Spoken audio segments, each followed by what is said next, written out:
Last night while I was watching Love is Blind, I made these cute sunglasses cases. They take like less than 20 minutes to make. They're the perfect beginner sewing project, so I'm going to show you guys how to make them today. Your outer shell should be 7 inches by 7.5 inches. Your liner should be 7 by 9.5 inches. And then you should have foam or batting or fleece. I'm using batting today, and that should be 7 by 7 inches. First, you take the lining, you get the right side of the lining, and you put that together with the right side of the outer shell. The outer shell should be shorter, but both of them should be 7 inches at some point, so they should meet up perfectly on the sides. And then your batting will also be 7 inches, so you're going to lay that right on top of your outer shell. So all those top edges should line up. You can pin or clip them, whatever you have. And then you're going to do a 1-inch seam allowance along the top.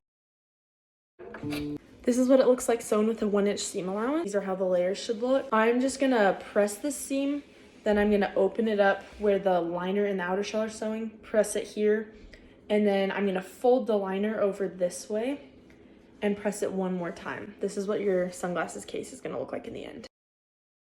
Now that all the seams are pressed, you're going to open it up so that the outer shell and the liner are hanging like this, but the batting is still with the outer shell. Then putting right sides together, you're going to fold it at the seam in the center. So both of these seams right here should be matching up. And then you're just going to pin all the way around the edges, lining them up nicely. Now you'll sew around the edges with a 1/2-inch seam allowance, and don't worry about getting all of the batting in. That's why we cut it shorter, so it wasn't as thick at the seam. On the lining part, you're also going to do 1/2-inch seam allowance, but you're going to leave a 3-inch gap right here so that we can pull it all back through. So you're going to sew here, leave a gap, and then sew back around.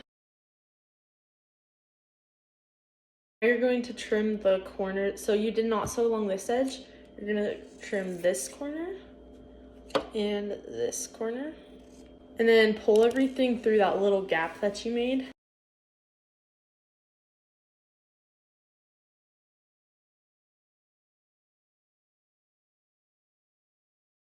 Okay, now that we've shoved all of it through and then poked out the corners, you're gonna take this little 3-inch gap and you're gonna just finger press it and stitch along the edge of it as close to the edge as possible. And after you do that, you can press this part. Now you're just gonna start flipping this into the inside of your sunglass case. This is the finished product of the sunglasses case. It fits my sunglasses perfectly, and it's good because it has just enough padding in there where you're not too worried about them if you need to just throw it in your bag or something. If you need me, I'll be making a million of these because I have so many pairs of sunglasses.